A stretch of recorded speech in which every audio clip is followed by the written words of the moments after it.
بيسمعنا أحلى الأغاني، صوته دايما بالعلالي. بيسمعنا أحلى الأغاني، صوته دايما بالعلالي. همك منه همه منا، همك منه همه منا. راديو يرموك يرموك FM.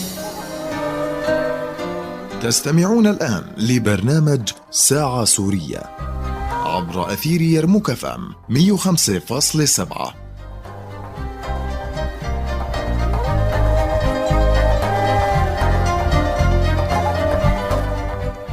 يسعد مساكم دائما مستمعينا عبر أثير الأولى في الشمال يرموك FM وعبر الموجة 105.7.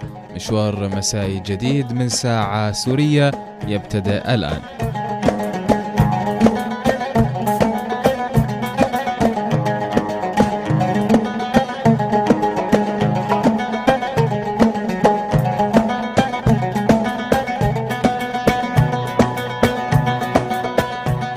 ساعة سورية مستمعينا هو البرنامج اللي تعودتوا يطلع عليكم دائما كل اثنين واربعاء في تمام 5 مساء، وبيستمر معكم لمدة ساعة من الزمن. في هذه الساعة دائما ما نطرح أهم القضايا الاجتماعية وأهم الخدمات الإنسانية التي تقدم لإخواننا اللاجئين السوريين على الأراضي الأردنية وتحديدا في إربد والشمال.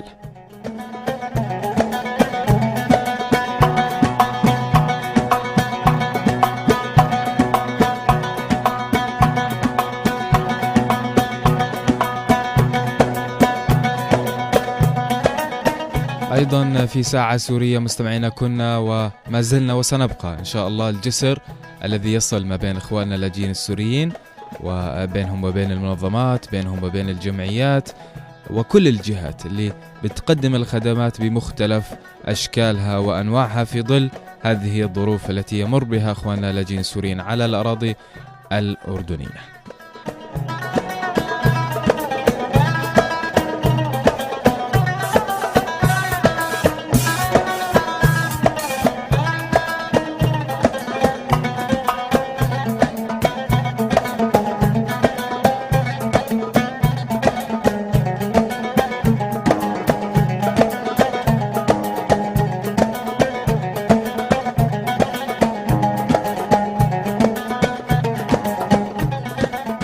يسعدنا دائما مستمعينا تستمعوا ليرموك FM من إربد والشمال عبر الموجة 105.7. من خارج إربد ومن جميع مناطق العالم بإمكانكم الاستماع عبر الرابط الإلكتروني ليرموك FM yarmoukfm.yu.edu.jo.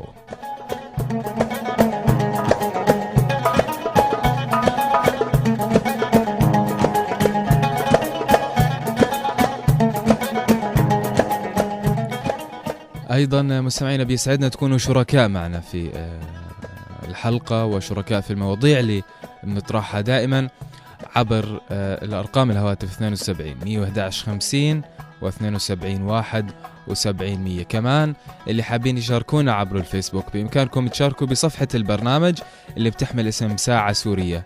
اعملوا سيرش على ساعة سورية ما باللغة العربية أو باللغة الإنجليزية. اتركوا لنا أي تعليق بتحبوا تطرحوا على الهواء مباشرة، وأيضا أراكم بالموضوع اللي بنحكي فيه، وبنسعد دائما بتواصلكم معنا.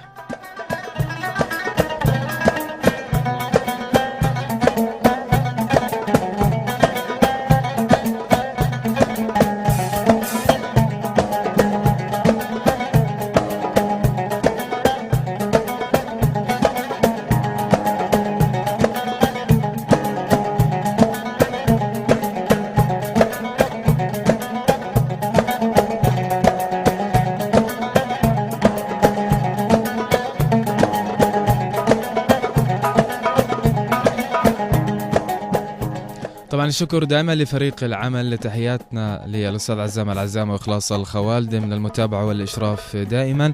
أيضا الشكر موصول لفريق الإعداد لحلقة اليوم، والتحية لأمل هدهد من المتابعة. أيضا الشكر موصول للأستاذ منصور أطوال من الهندسة والإخراج الإذاعي، ولكم أجمل تحية دائما مني أنا بلال خصاونة من وراء المايك. يسعد مساكم جميعا.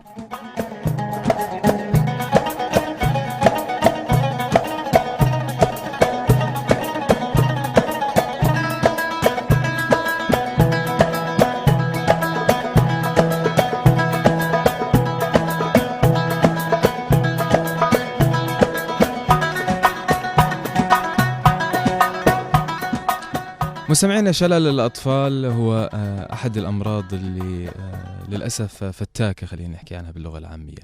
هو مرض فيروسي معدي تتراوح شدته من عدوى بسيطة إلى مرض يصحب شلل رخوي في الأطراف خصوصا السفلى من الجسم، وينتج هذا الشلل وشلل الأطفال طبعا من الإصابة بفيروس البوليو.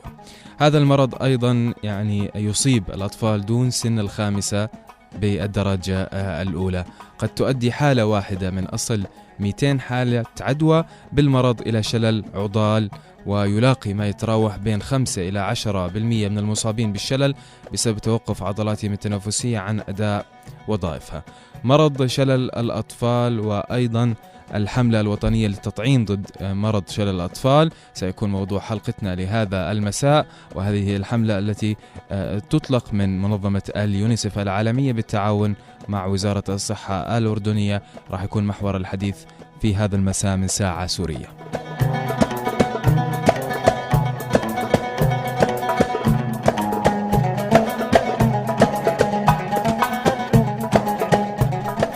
للحديث أكثر مستمعينا حول هذا الموضوع بيسعدني أرحب بست رانيا شنطي، مسؤولة اتصال للتنمية في منظمة اليونيسف العالمية. أهلا وسهلا فيك ست رانيا، ومسائك سعيد في يرموك. أهلا فيك سيد بلال. أهلا وسهلا. بداية راح نبدأ في يعني الحديث عن هذا المرض وعن حملة أيضا التطعيم ضد مرض شلل الأطفال، لكن قبل الحديث عن هذه الحملة بدنا ندخل في هذا المرض. ما هو مرض شلل الأطفال؟ وبداية بدنا نعرف إخوان المستمعين بما هو شلل الأطفال أو ما هو مرض شلل الأطفال. مرض شلل الأطفال زي ما حكيت أخي بلال هو مرض فيروسي، هو فيروس اسمه بوليو. شلل الأطفال يمكن أن يؤدي إلى الشلل مدى الحياة في أي جزء من الجسم، كما أنه قد يسبب الوفاة. جميل. طيب الآن هذا المرض مثل ما ذكرت في البداية أيضا هو مرض معدي بالزبط. قد ينتقل من شخص إلى آخر. كيفية انتقاله؟ هو معدي جدا، يهاجم الجهاز العصبي، ينتشر عن طريق التلوث ببراز الشخص المصاب من خلال الجهاز التنفسي، ويمكن أن يصاب الطفل بالعدوى من الألعاب الملوثة بالبراز عند وضعها بفمه. فأنت متخيل بهاي الطريقة ممكن ينتقل بسهولة، يعني بس التلوث عدم النظافة بفوت على الجهاز التنفسي ويؤثر immediately على الجهاز العصبي، ويسبب فورا خلال ساعات إما شلل في الأطراف السفلية، وإما لا سمح الله 10% ممكن أن ينتقل إلى العضلات التنفسية العلوية وقد يسبب الوفاة. طيب الآن هذا المرض يعني سهل الانتقال بين الأطفال بسبب يعني طبيعة الأطفال، لعبهم، حركاتهم. بالضبط. وأكثر الأطفال عرضة هن الأطفال ما بين سن يوم إلى 5 سنوات، هن أكثر عرضة لأنهم يتعرضوا لشلل الأطفال من الفيروس. طيب جميل. الآن اللي يعني عنده أطفال، الآباء، الأمهات، الأهل بشكل عام، كيف ممكن يشعروا أو يحسوا على أطفالهم أنهم ممكن يكونوا مصابين بهذا المرض؟ بصورة أخرى، ما هي أعراض هذا المرض؟ الحقيقة يعني أنا مو طبيبة عشان أقول لك الأعراض بالضبط، بس نحن حسب توصيات منظمة الصحة العالمية هلأ نوصي أي أم تشعر أو أي أب يشعر بأنه الطفل عنده دون 5 عنده ضعف، يعني كل ما بيمشي شوي بوقع، توديه على immediately على مركز صحي أو الطبيب، وهني بيقرروا إذا هذا شلل الأطفال أو غيره. نعم. هلا ما فينا نخاطر، هلا عم نعتبر أي ضعف هو عبارة عن مؤشر ولا يجزم فيه إلا المركز الصحي أو المستشفيات أو العيادات الطبية. أيضا ممكن الأعراض اللي ممكن ترافق أي مرض، ممكن الحمى اللي هي ارتفاع بدرجات الحرارة، صداع، ممكن تعب، التقيؤ. هذا العام هلأ من كتر ما نحن حريصين، بما إنه هو هلأ في وباء في المنطقة إقليميا، نحن هلأ حريصين إنه يعني نسجل بالضبط أي حالة، أي طفل يظهر إنه أو بقول لك إجري بتوجعني أو عماله بعرج أو في عرج. نعم. برجله، على طول يتوجه عشان يتم التشخيص ويعني تماما نستبعد شلل الأطفال. هلأ جميل. صار في هيك التوصية. طيب هذا المرض هل له علاج؟ لا علاج له مطلقا، وبالتالي هنا أهمية إطلاق هاي الحملة الوطنية. وبس خليني أنوه سيد بلال بأنه الحملة برعاية وزارة الصحة وبدعم من اليونيسف ومنظمة الصحة العالمية والمفوضية، يعني هي حملة وطنية، كونها حملة وطنية أن تقوم بها الحكومة ووزارة الصحة الأردنية، ونحن داعمين طبعا. نعم جميل. طيب الآن كيف ممكن نحمي الأطفال من هذا المرض، بما أنه هو مرض يعني عضال ما له أي علاج، ممكن يصيب الأطفال مثل ما ذكرتي في سن مبكر دون الخامسة. يعني أعتقد مرض صعب جدا. صحيح. ونتائجه قد تنعكس على الأسرة، على الأب، على الأم، يعني على المجتمع بالنهاية. فكيف ممكن نحمي أطفالنا بصورة أخرى؟ بالضبط. الوقاية من هذا المرض لا تكون إلا فقط بالمطعوم اللي هو التلقيح. أنا بدي أستخدم كلمة تلقيح لأنها مألوفة لإخواننا السوريين أكثر. نحن بنقول هون في الأردن التطعيم، فبدنا يعني نستعمل المرادفين، تلقيح وتطعيم. التلقيح اللي هو مفهوم التلقيح والتطعيم عندنا في الأردن للسوريين هي الإبرة، يعني إنه بحمل حالي وبروح بطعم ابني أو بلقحه، هي الإبرة. في الحملة الوطنية بالذات للبوليو لشلل الأطفال هي عبارة عن قطرتين بالفم، نقطتين بالتم وبروح. إيش الفرق ما بين هاي المطعوم اللي هو بالمطعوم الروتيني؟ هلا كل أم بتودي الطفل على الطبيب وبتتابع تطعيمه الروتيني. من ضمن التطعيم الروتيني في تطعيم ضد شلل الأطفال، وبالتالي في كل ممكن يكون في ناس عندهم تصور إن أنا مطعمة ابني أو بنتي وبالتالي ما في داعي أروح خلال هاي الحملة الوطنية. مش صحيح، لأنه التطعيم اللي هو الآي بي في اللي هو الانجكشن اللي هو الإبرة تطعيم هو صح بعطي مناعة، لكن هاي المناعة ممكن تكون بحدود 10 20 30%. نحن الهدف بالحملة الوطنية إنه نعمل مناعة 100%. القطرتين هو الفيروس مش مقتول، هو فيروس مضاعف، وبالتالي نحن منزيد المناعة. إيش هدفنا؟ لأنه نحن هلأ عم نحكي عن حملة وطنية. السبب بإطلاق الحملة الوطنية من قبل الوزارة وحسب توصيات منظمة الصحة العالمية بأنه نحن في الإقليم ظهر الوباء للأسف. نحن هلأ بالأردن من سنة 92 ما عندنا شلل أطفال، يعني أكثر يعني من نحكي من عقدين من الزمان ما في شلل أطفال. وفي العالم تم التخلص من شلل الأطفال، وبس كان ضل في 3 دول في العالم اللي هي أفغانستان، باكستان ونيجيريا فيها شلل أطفال. نعم. طيب الآن ستي في يعني مختلف الأمراض المسؤولية بتكون واقعة على الشخص المصاب بالمرض، أو إذا كان المرض بيتعلق بطفل معين فالمسؤولية على والده، على أمه، على أهله. الآن في ظل هذا المرض اللي ممكن يكون خطير على المجتمع بشكل عام، بالزبط. على من تقع المسؤولية؟ شو الواجب الملقى على كل شخص الآن موجود، سواء متزوج وعنده أطفال أو غير متزوج؟ الوعي، نشر الوعي، إبلاغ الرسالة، توصيل الرسالة هاي البسيطة. يا جماعة نحن عندنا حملة وطنية ضد شلل الأطفال، هي هاي الحملة الرابعة، الحملة الوطنية التي تقوم بها الدولة للجميع، للأردنيين، للسوريين، للمصريين، للصوماليين، لكل طفل دون سن 5 على أرض المملكة الأردنية الهاشمية. يجب أن يتوجه إلى مراكز الصحية التابعة لوزارة الصحة الأردنية ويقوم بتلقي النقل قطرتين بالفم. الرسالة هي رجاء وصلوا هاي الرسالة، اللي ما بيعرف نبلغه، نقول له روح طعم طفلك، خذ قطرتين، خلي الطفل ياخذ القطرتين بالفم، وبيعلموا له على اطفره بالماركر على اساس نحن يعني لغرض التعداد، على اساس يعني يتسجل انه تم تطعيمه. جميل. طيب متواصلين معكم مستمعينا في ساعة سورية عبر يرموك اف ام وعبر الموجة 105.7. نطلع لفاصل ونواصل الحديث في هذا المساء حول الحملة الوطنية للتطعيم ضد مرض شلل الأطفال.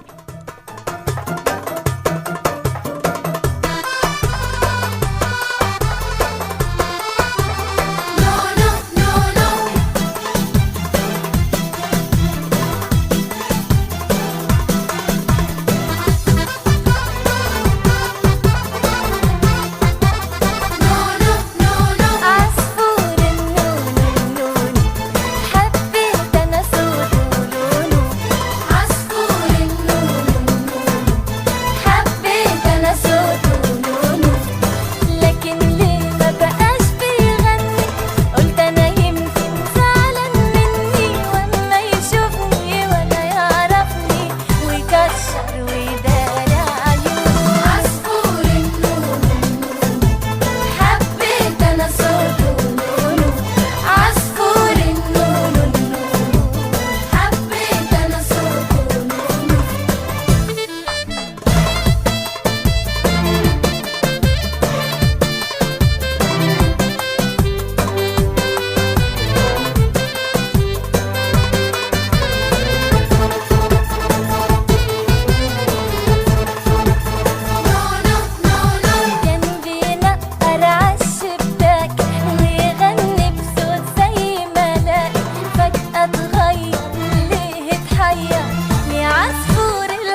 يمكنكم التواصل مع برنامج ساعة سورية من خلال أرقام الهواتف 72 111 50 72 71 100 أو من خلال صفحتنا على الفيسبوك التي تحمل اسم ساعة سورية. كما يمكنكم الاستماع إلينا من خلال الرابط الإلكتروني yarmoukfm.yu.edu.jo.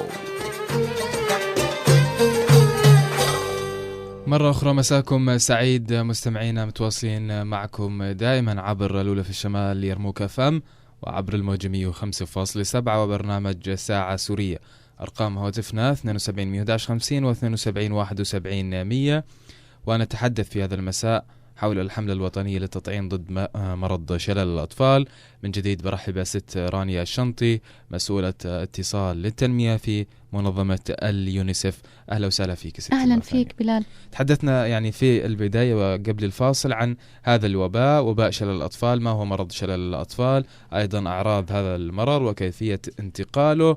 أيضا تحدثنا عن الفئة العمرية اللي ممكن يصاب في هذا المرض من سن يوم إلى 5 سنوات مثل ما ذكرنا. هذا المرض للأسف دون علاج، وعلينا دائما أن نتبع طريقة مثلى لحماية أطفالنا، وهو من خلال حملات التطعيم، بالإضافة للتطعيم الروتيني. بالضبط. الآن ننتقل لموضوع اللقاح أو التطعيم مثل ما بنحكيه بلغتنا العامية أو المعروف في عند الجميع.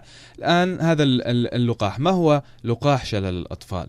اللقاح اللي هو زي ما قلت لك القطرتين بالفم بمنتهى البساطة، يعطى عن طريق الفم على شكل قطرتين، وهو الحماية الوحيدة ضد مرض شلل الأطفال، لأنه المرض زي ما حكينا ما له علاج. طيب الآن ذكرت أيضا أنه هذا المرض بيحتاج لعدة مراحل من اللقاح. صحيح. الآن الجرعات المطلوبة، يعني متى ممكن ولي الأمر أو الأهل يرتاحوا بأنه طفلهم أصبح يعني غير معرض نهائيا أنه يصاب بهذا المرض؟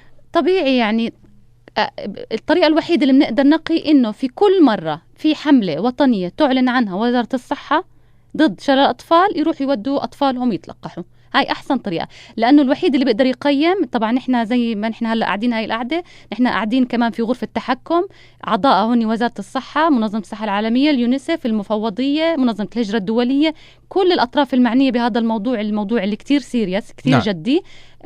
بقرروا كم مرة، كم جرعة، كم جولة من الحملات الوطنية بدنا نعمل. فنحن بلشنا بنهاية السنة الماضية، بعدين عملنا كمان مرة بشهر آذار.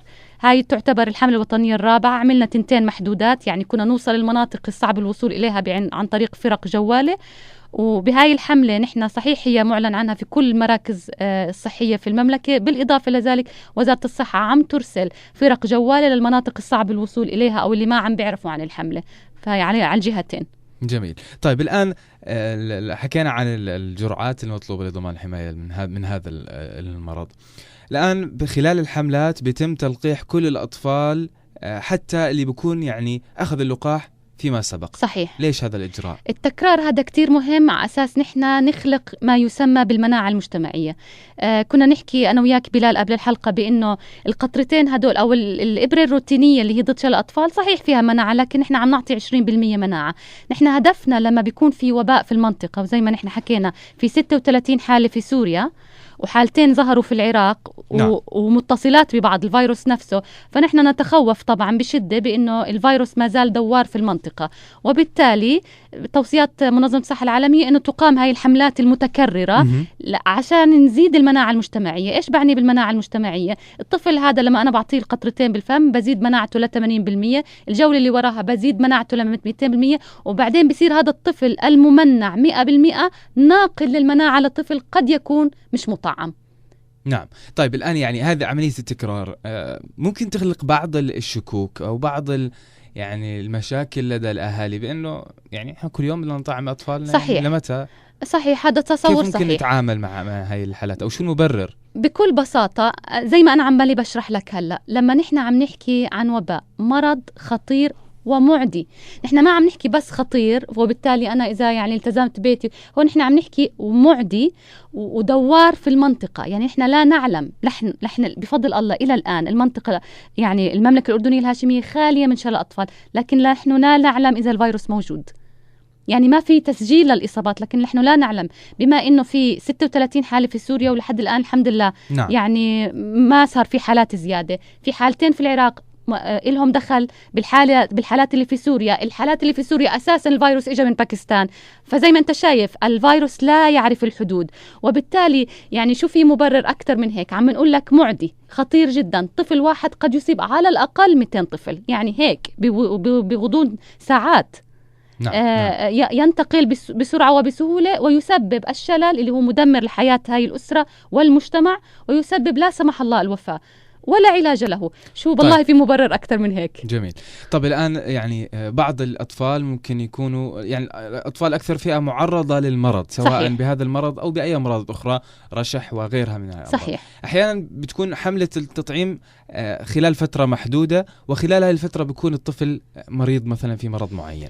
هل أيضا يجب يعني إعطاء اللقاح في هذه الفترة؟ أبدا، ولا أي سبب يدعو إلى، بالعكس الطفل اللي يعني مريض عنده سخونة مرشح اليوم، إذا الأم تخوفت بتقولك ما هو مريض كيف أطعمه، بالعكس هذا أدعى بأنك تطعميه لأنه هو مناعته هلأ أقل، ونحن أدعى بأنه نحن نزيد مناعته. السبب الوحيد، وطبعا هي الأم تذكر السبب الوحيد اللي لأجله لا يطعم الطفل، وطبعا النرسات يعني الممرضات والستاف في المركز الصحي مؤهلين إنهم يجاوبوا هاي الأسئلة الطبية، بأنه في حالة واحدة بس في مرض نقص المناعة الإيدز لا سمح الله، وفي حالات معينة من الكانسر السرطان، هدول الفئة من الأطفال لهم وضع خاص ما منطعمهم، ما عدا ذلك عليه سخونة ما بيأثر. نعم ما بيأثر. لا. طيب الآن لقاح شلل الأطفال اللي يعطى عن طريق الفم، يمكن العديد من الإخوان أحيانا يعني ممكن يتبادر لذهنهم الشك، وخصوصا بموضوع عملية التكرار، بأنه هذا المطعوم آمن على الأطفال، وخصوصا إذا يعني أخذوا الطفل مرة ومرتين وثلاث أحيانا حسب الحملة أو حسب الحملات. هل فعلا أنه هذا اللقاح اللي يعطى عن طريق الفم هو آمن على الأطفال؟ 100% آمن، وأكتشلي المطعوم البوليو بالذات القطرتين بالفم هو يعتبر من أكثر المطاعيم أمانا، يمكن إعطائه حتى للأطفال المرضى وحديثي الولادة. عم بقولك فيك تعطيه لمريض وفيك تعطيه لحديث ولادة، يعني اليوم يوم ويومين مولود. تم استخدامه في جميع أنحاء العالم لما كان البوليو منتشر في كل العالم لحماية الأطفال من الشلل والوفاة الناتجتين عن الإصابة بالفيروس، وكان ناجح جدا وآمن جدا. اللقاح معتمد من قبل منظمة الصحة العالمية ومنظمة الأمم المتحدة للطفولة اليونيسف، ويستخدم في جميع البلدان، وهو الوسيلة الأفضل والأشد فعالية لتحصين الأطفال ضد مرض شلل الأطفال والتصدي لانتشار الفيروس. طيب إذا إجانا شخص وقال أنا كل هذا الحكي أنا ما بقتنع فيه، وبدي أتأكد بطريقة أو بأخرى من هذا اللقاح، حقه. شو ممكن كيف ممكن نقنع هذا الشخص؟ هذا الشخص لما بيفوت على من حقه طرح الأسئلة، يعني الحمد لله ما في شيء يتخبى، مجرد ما يفوت على المركز الصحي بيشوف يتأكد بأنه عم بطول النيرس اللقاح اللي هو القطرتين، هو نعم. زي يعني زي أبدا زي قطارة، كل واحد قطرتين بالفم، بدها تشو إنه عم بطوله من ثلاجة صغيرة. نعم. فأول شيء إذا طالت الثلاجة، وبعدين فيها ببساطة شديدة تتأكد من تاريخ صلاحيته. أبدا أي حدا بيقدر يتأكد، لكن نحن يعني بنأكد لكم إنه آمن. والحمد لله يعني الستاف وزارة الصحة مدرب ومؤهل بأنه كيف يستخدم المطعوم وكيف يحافظ عليه بالثلاجات. جميل. طيب مستمعينا متواصلين معكم دائما عبر يرموك FM وعبر الموجة 105.7، مستمرين في حديثنا اليوم حول الحملة الوطنية للتطعيم ضد مرض شلل الأطفال، وفاصل آخر ونواصل، ابقوا معنا.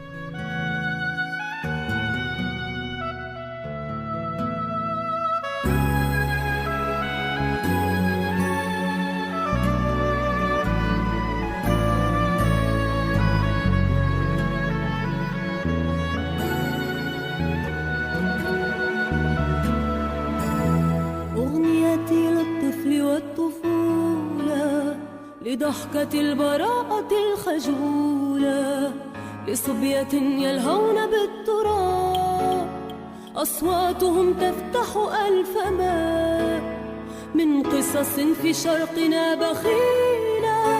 أغنيتي للطفل والطفولة، أغنيتي للطفل والطفولة، لضحكة البراءة الخجولة، لصبية يلهون بالتراب،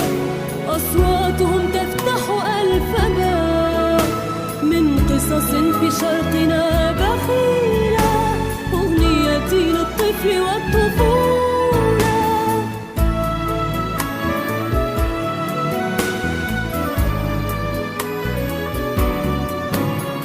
أغنيتي طائرة تنادي في شرقنا لم يزهر الحرمان، أمالي هذا الطفل في بلادي كما لطفل آخر حنان.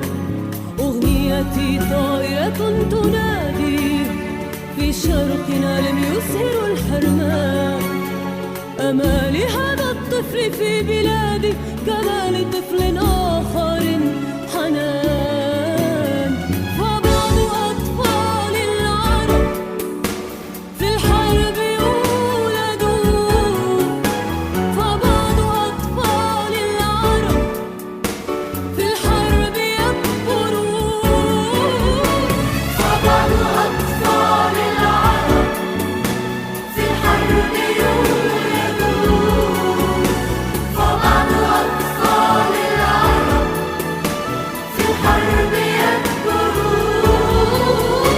يساهرون الخوف والبطولة، يساهرون الخوف والبطولة، يساهرون الخوف والبطولة.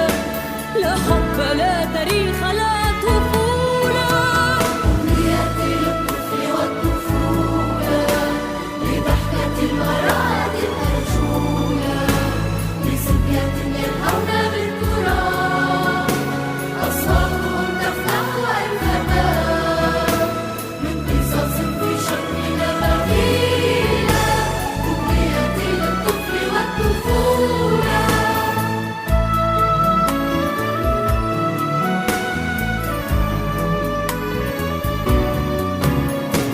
غدا يطل الأزرق الصباح، غدا غدا أطفالنا الصباح، رغد وعلم ومدى سماح، وللسلام رفة الجناح.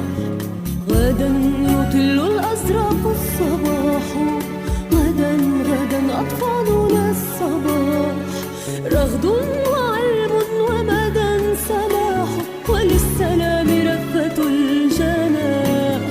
أطفالنا رجاؤنا، غدا هم التغيير، غدا هم التغيير ووثبة التحرير. أطفالنا رجاؤنا، غدا هم التغيير، غدا هم التغيير ووثبة التحرير. أطفالنا رجاؤنا، غدا هم التغيير، غدا هم التغيير ووثبة التحرير. يا قصة من جديد مساكم سعيد مستمعينا عبر يرموك FM وعبر الموجة 105.7، وما زلنا في ساعة سورية حتى 5 مساء، ونتحدث في حلقة اليوم مع ست رانيا الشنطي مسؤولة اتصال التنمية في منظمة اليونيسف حول الحملة الوطنية للتطعيم ضد مرض شلل الأطفال. من جديد أهلا وسهلا فيك ستي. أهلا فيك. تحدثنا في البداية عن هذا المرض، مرض شلل الأطفال، أيضا وتحدثنا عن اللقاح شلل الأطفال. الآن نأتي للنقطة الرئيسية في الحلقة، وهي الحملة الوطنية للتطعيم، ونتحدث عن حملات التطعيم. لما نحكي حملة وطنية أيضا هاي يمكن تقام للمرة الخامسة السادسة السابعة، كثير حملات كان فيه. فلما كان مستمع يعني أسمع مصطلح حملة وطنية للتلقيح، شو يعني حملة وطنية للتلقيح؟ الحملة الوطنية هي الأيام الوطنية للتلقيح، يعني هي أيام تخصص في أنحاء البلاد، مش بس حتى في الأردن. بس بحب أنوه إنه هلا حملات وطنية تقام أوريدي في المنطقة كلها، يعني أوريدي في سوريا، في العراق حتى أكثر من حملاتنا، لأنهم هن حسب التصنيف تبعهم هن يعني خطر رقم 1، نحن دولة مجاورة 2، الدول اللي بعديها 3. فهي هاي الحملات تخصص، فحسب التوصيات نحن زي ما قلت لك يعني من 4 إلى 6 حملات وطنية. هاي أيام وطنية تخصص لما بيكون في عنا وباء، إما جميل. في البلد أو لا سمح الله أو في الدول المجاورة. نعم. طيب الآن فائدة التلقيح، نرجع نأكد على هذا الموضوع، موضوع حتى احنا بناخذ خلينا نحكي اللقاح حتى ما نصاب بمرض الأطفال فقط. هل هذه الفائدة هي الوحيدة للقاح أو التلقيح خلال الحملات الوطنية؟ الوقاية الكاملة، الوقاية حماية الطفل وبرضه المناعة المجتمعية.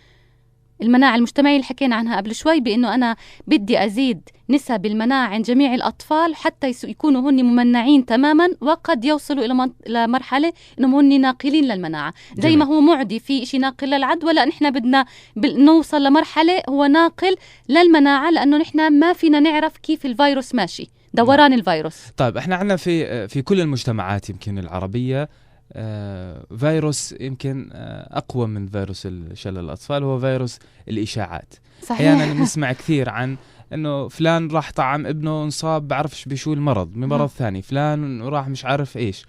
فالآن كثير من ممكن نشوف بعض الحالات يعني يبعدوا عن اللقاح، يقول لك لا عم أنا بديش ألقح ابني ولا بدي أطعمه ولا بدي أعمل له أي شيء.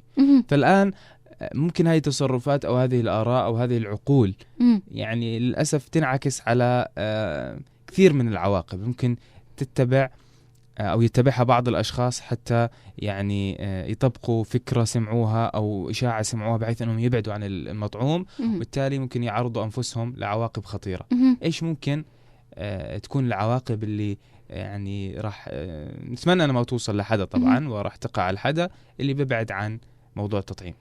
اللي طول ما نحن في وباء في الدول المجاورة، طول ما في وباء في الدول المجاورة معناته نحن في خطر، الأردن يعني تحديدا. نعم. يعني وبالتالي ما في العواقب طول ما يعني الأردن في خطر، طول ما في وباء في الدول المجاورة. لما نتأكد تماما الدول المجاورة خلص تم التخلص من الوباء، وبالتالي الأردن بترجع للوضع الأولاني اللي هو بس في التطعيم الروتيني. العواقب الوخيمة إذا نحن في خطر معناته أنت بتخاطر في إنه قد يصاب طفلك بشلل الأطفال إذا ما طعمته. هاي هي المخاطرة، فيش أكتر من هيك، لأنه لا علاج له. وبالتالي يعني ما متهيألي ما في إشي أدعى من إنه نستجيب بسرعة. نعم. أكثر من إنه نقي أطفالنا ونحميهم. طيب سؤال آخر، الآن لو جبنا طفل مصاب بهذا المرض ووضعناه مع أطفال تلقوا إيش نسمي اللقاحات الفموية عن عدة مرات، ممكن أو أكيد ما راح يصابوا بأي أكيد. ضرر؟ أكيد 100%. نعم. طيب الآن هذه الحملات لمتى راح تستمر؟ مش أنا الشخص المعني بإني أقرر، ولا حتى نحن هلا حاليا بهاي الستيج حتى وزارة الصحة ما فيها تقرر. نعم. نحن عم نراقب أسبوعيا شو عم بيصير في المنطقة، أسبوعيا تقارير أسبوعية، وحسب ما بترتب على اللي بيصير في المنطقة وفي الدول المجاورة بتكون استجابة. لكن أنا بقدر أقول لك إنه الحملة الوطنية الحالية اللي هي في تشرين الأول، اللي هي بلشت من امبارح لأحد، من 26 الشهر إلى 30 الشهر، هاي الحملة الأولى، يعني من الأحد للخميس الأسبوع هذا. هاي الحملة الوطنية للتلقيح ضد مرض شلل الأطفال لجميع الأطفال في الأردن دون سن 5. نعم. مجانا، وبغض النظر عن الجنسية وبغض النظر عن سابقة التطعيم. هاي الحملة الأولى. في حملة تانية في تشرين الثاني اللي هي بشهر 11 رح تبلش من 30/11 لحد 4/12. هلأ في حملة منفصلة لإخواننا السوريين عشان يعرفوا إذا إلهم أقارب أو أسر أو جيران أو أصدقاء في مخيم الزعتري بالتحديد. مخيم الزعتري بالتحديد يعني بالذات هلا الحملة الوطنية في كل المملكة، حتى الأزرق، حتى مخيم الأزرق، حتى مخيم الإماراتي، في كل المملكة. لكن بالذات لمخيم الزعتري حملة منفصلة رح تبلش إميديتلي بعد 30 شهر اللي هو من 2 ل6/11. نعم. نرجع نأكد على نفس المعلومة، الحملة بدأت من امبارح، من الأحد، من 26 راح تستمر ليوم الخميس بالضبط ل30 الشهر. الأماكن اللي ممكن يتوجه لها كل اللي بيسمعونا الآن حتى يعني يلقحوا أطفالهم؟ جميع المراكز الصحية التابعة لوزارة الصحة. نعم. طيب بالإضافة لفرق جوالة رح تلف من وزارة الصحة. جميل. طب خلينا نطلع نسمع التقرير اللي عدوا شباب الإعداد لحلقة اليوم، وخلينا نشوف شو كانت الآراء فيما يتعلق بموضوع شلل الأطفال أو مرض شلل الأطفال وهذه الحملة. خلينا نسمع التقرير ونعود، ابقوا معنا.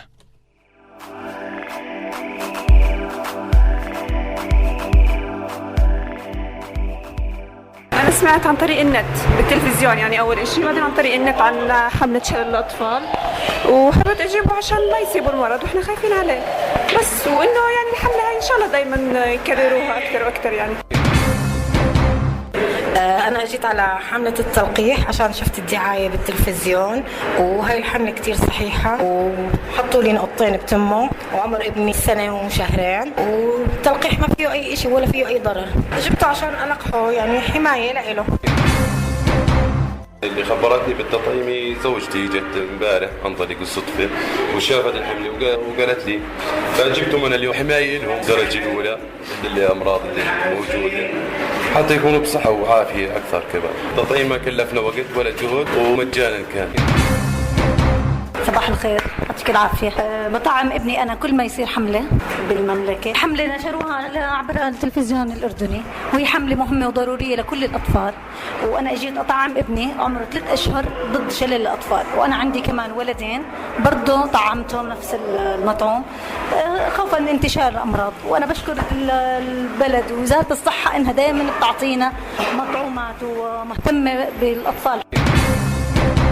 الصحة أكيد رح تعطيهم مطعوم مش رح يضرهم، فجبت بنتي عمرها 4 سنين ونص وابني عمره 2 شهور عشان ياخذوا المطعوم، والحمد لله أخذوا المطعوم عن طريق الفم نقطتين، عشان طبعا أكيد يعني ضمان لهم لا يصير فيهم شيء. يعني إيش حطوا لك بتمك؟ دواء. طيب كان صعب ولا سهل؟ سهل. قولي ماما عادي ما تخافي. سهل. طيب في عشقة فوق ولا فتي على طول؟ كيف كانوا مناح معاكي؟ بسرعة. حضرت على التلفزيون عن التطعيم، حملة التطعيم، وجيت اليوم طعمت ابني بالمركز الأمومة. هو مرض بتصيب الدماغ، ضمور بالدماغ بيعمل على انه عدم مشي الطفل يعني، وهذا الشيء بيأثر عليه بالمشي بالحركة. انا سمعت عن شلل تطعيم الاطفال بالاذاعة وبالاخبار، وحبيت اجي اخذ ابني انه حماية ووقاية، فللوقاية بتمنى انه الكل يجي يطعم ابنه دعما للاطفال يعني. هي من شاء كان مجاني وسهل جدا يعني، ما في دور ولا في اي شيء، فيك تفوتي على طول يعني تاخذي ابنك. عمر ابني 8 أشهر. عرفت عن الحملة عن طريق التلفزيون، هاي تنقله وسمعت انها لشلل الاطفال وحماية يعني لابني.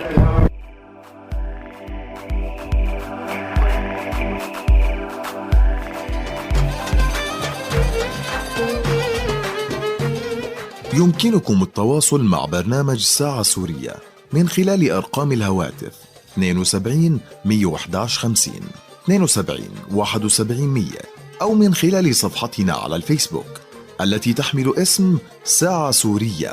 كما يمكنكم الاستماع إلينا من خلال الرابط الإلكتروني yarmoukfm.yu.edu.jo.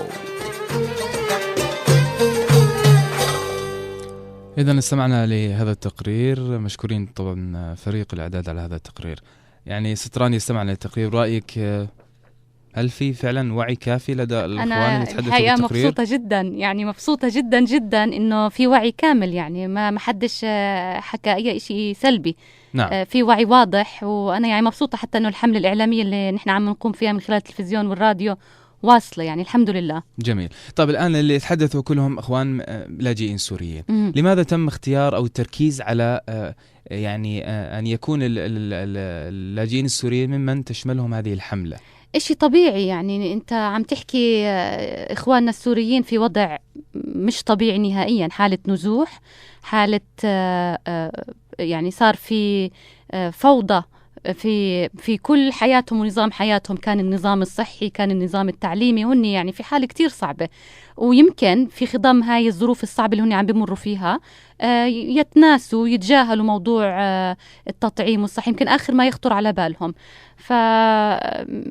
يعني طبعا وضع النزوح كمان نحن عم نقول عن نزاع صار له أكثر من 3 سنين، سبب النظام الصحي واللقاحات الروتينية في سوريا توقفت. نحن مو ضامنين، أنا تخوفنا الأكبر من إخواننا السوريين الغير مسجلين من اللي مش مسجلين بالمفوضية اللي هن موجودين على أرض المملكة، ونحن بنعلم إنهم كتار، ولا مع كرت مفوضي ولا مع كرت أمني، ويعني بتخبوا ويتجنبوا الظهور. يعني بتمنى إنه ما نخاطر إذا سامعينا من هذا المنبر، ما نخاطر بحياة أولادنا، ويتذكروا إنه مهما كان وضعك، حتى لو ما معك كارت مفوضي ولا كارت أمني ولا حد رح يسألك، فوت أعطيها النقطتين واطلع. حيسألوك أردني سوري مصري بس، هل أنت من إيش جنسيتك فقط. نعم، بلا وثائق، بدون أي مبلغ مادي ولا ومجانا. يعني تم انقطاعهم. نحن نتخوف من انقطاع بعض الأسر أو انقطاع بعض الأطفال قد ولدوا ممكن أو دخلوا مثلا الطفل وصل له هلأ سنة. أنا اليوم شفت في مراكز صحية أمهات قالوا لي أنا ابني من صار له سنة ما أخذش ولا مطعوم. هدول الفئة الأكثر خطر. طيب في ناس ممكن يعني يكون في عندهم خلط ما بين التطعيم الروتيني وموضوع الحملات. يعني شو الفرق بين بين التطعيم الروتيني وأيضا يعني الحملات التي تنظم؟ الحملات سوف تقام الحملات في كل بلدان إقليم الشرق الأوسط اللي نحن وصفت لك إياهم البلدان بشكل مستمر ما دام فيروس شلل الأطفال موجود في المنطقة. طول ما في فيروس شلل الأطفال موجود في المنطقة سوف نقوم بالحملات. كل دولة حسب وضعها. الدولة اللي فيها وباء 8-10 حملات، الدولة اللي جنبها 4-6 حملات، يعني طول ما في وباء. لما نتأكد أنه انقطع الوباء تنقطع الحملات الوطنية ويستمر التطعيم الروتيني. بس بدي الكل يعرف بأنه هذه الحملات عبارة عن جرعات تعزيزية إضافية ليست بديل عن التلقيح الروتيني. يعني برنامجك التلقيح الروتيني بدك تضلك ماشي فيه. نعم، هذه الحملات إضافة بالضبط مكملة. بدي أرجع أسأل نفس السؤال أو سؤال يمكن سألته قبل شوي، لماذا التكرار؟ التكرار عساس نعزز المناعة المجتمعية. ما طول ما الفيروس ماشي بدنا نتأكد جميل. تماما إنه بدنا نحمي البلد. طيب الآن يعني العديد من إخواننا اللاجئين السوريين يمكن يكونوا بعيدين عن وسائل الإعلام، بعيدين عن الراديو أحيانا، عن التلفزيون. إيش الطريقة الرئيسية اللي تبعتوها في الإعلان عن الحملة؟ كيف روجتوا لهذه الحملة؟ وكيف أيضا بينتوا أهمية الحصول على اللقاح والأضرار اللي ممكن تعود على من يتجنب أو يبتعد عن تلقيح أبنائه؟ الحقيقة نحن اليونيسف ومع وزارة الصحة اشتغلنا يعني لفترة كتير طويلة، وزي ما انت عارف كل شيء في الدنيا يعني فيه موارد مادية، فحسب المورد المادي بنقدر نعمل حملتنا الإعلامية لأنه ما في إشي ببلاش. نعم. لكن الحملة الإعلام بقدر أقول لك إنها كانت شاملة وموفقة إن شاء الله. هاي المرة نحن عملنا ما بعرف إذا الناس شافوا إنتاج كرتوني اللي هو زعلوا خضرة، شخصيتين كرتونيتين مقربين من قبل المجتمع الأردني وصاروا مألوفين إنهم عادة بيروجوا لرسائل صحية. نحن اختبرنا هذه الرسائل واكتشفنا إنها مقبولة من قبل يعني الشارع كله في المنطقة، وبالتالي عملنا البرودكشن. تم إعلانه في التلفزيون الأردني، التلفزيون رؤية، يعني في راديوهات زي ما نمركم 5 راديوهات رئيسية في البلد مسموعة. نعم. برامج الصباح، زملائنا من وزارة الصحة عم بيطلعوا على البرامج الصباحية، برامج يوم الجمعة. عمالنا عم بقول لك راديو، تلفزيون، تقارير بالجرائد بالضبط، بلوجات على النت، فيسبوك، شيرينج. بس أكتر إشي ركزنا عليه في SMS. هلأ كل أخ سوري مسجل بالمفوضية وصلته رسالة SMS بتقول له روح طعم ابنك. جميل. هلأ طبعا إحنا في جماعة ما لا مسجلين ولا إشي، لكن كل السوريين المسجلين وصلهم رسالة. في نقطة مهمة أيضا، يعني الغير مسجلين في المفوضية أيضا بحق لهم أنهم يطعموا أبنائهم. طبعا نقطة مهمة، يعني هدول أولى. نعم. لأنهم منقطعين. ممكن لأنه يعني كل الخدمات بتعتمد على موضوع تسجيل في المفوضية. بالضبط. فهون يمكن يتصوروا أنه أنا مش مؤهل لهاي الخدمة. نعم. لا، بالذات لشلل الأطفال رجاء أي حدا نحن يعني الفرق الجوالة عم توصل للحدود، يعني لمحلات بوسط الصحراء، للخيام، للكل، مناطق نائية خلينا بالضبط. وبس بدي أنوه كمان عشان للإطمئنان، ما في حدا بدخل من ربا سرحان من الحدود. منظمة الهجرة الدولية وطبعا بالتعاون مع وزارة الصحة ما فيش حدا بفوت إلا يطعم، يعني حتى القادمين الجدد يطعموا على الحدود. جميل. طيب مستمعين متواصلين معكم، بدنا نطلع لآخر فاصل في حلقة اليوم ونرجع للدقائق المتبقية من هذه الحلقة. خليكم معنا دائما عبر 105.7.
شجرة عالي عالي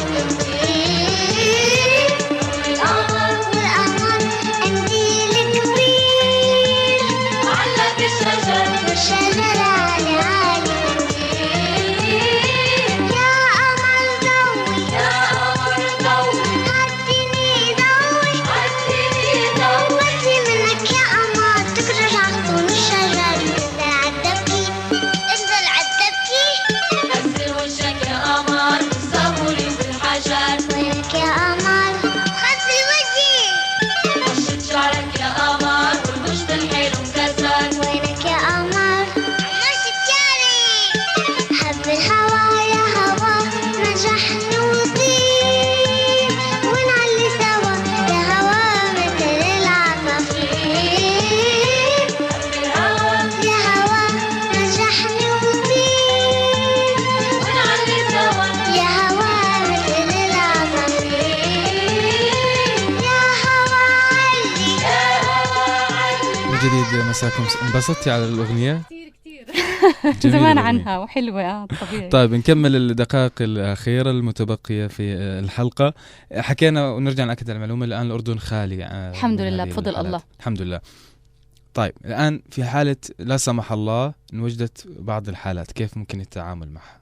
أو هل لليونيسف يعني لكم دور في مثل هذه الأمور؟ طبيعي نحن دورنا نحن بنزود بالمطاعيم، نحن المنظمة اللي بتزود بالمطاعيم، بندعم وزارة الصحة ومسؤولين بشكل كامل عن الحملة الإعلامية، يعني عن التوعية.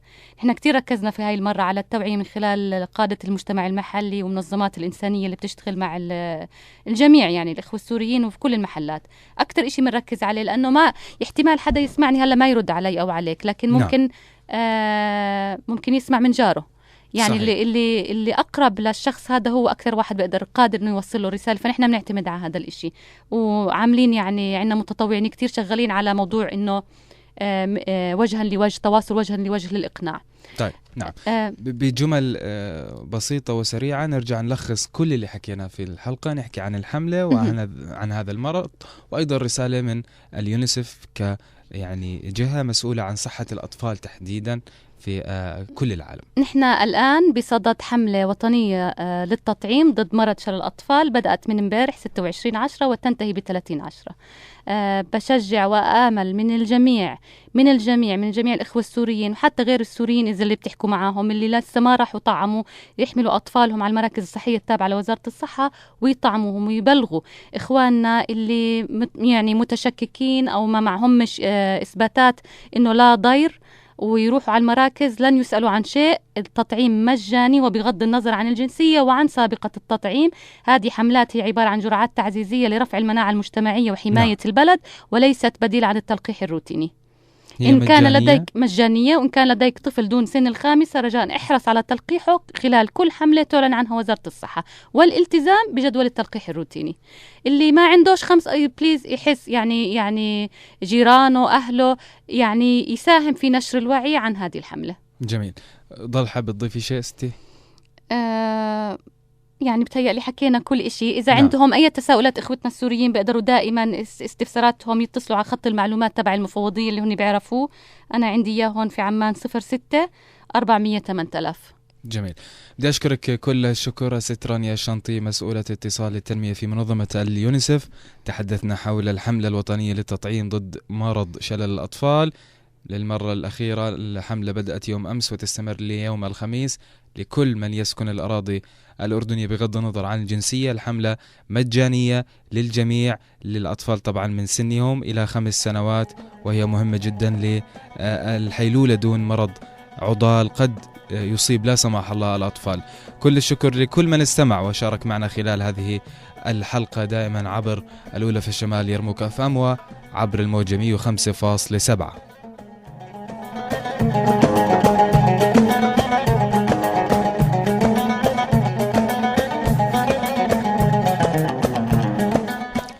الشكر لفريق العمل لهذا البرنامج. تحية للأستاذ عزام العزام وإخلاص الخوالدة من المتابعة والإشراف.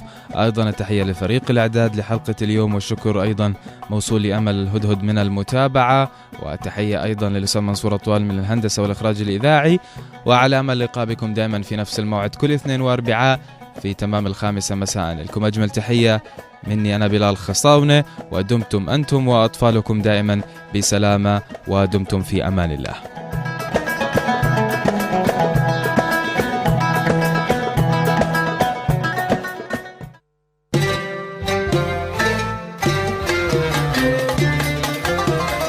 من جديد عادت ساعتنا لتنبض بهمومكم وقضاياكم الاجتماعية، ولتعرض أهم الخدمات الإنسانية المقدمة للسوريين في الأردن.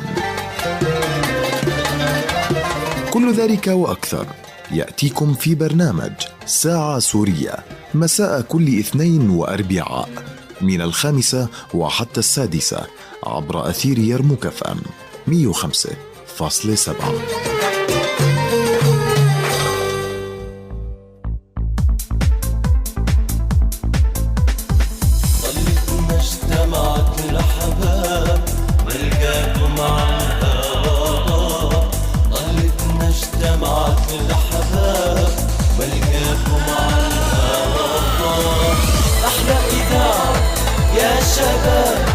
أحلى إذاعة يا شباب إذاعة يرموك FM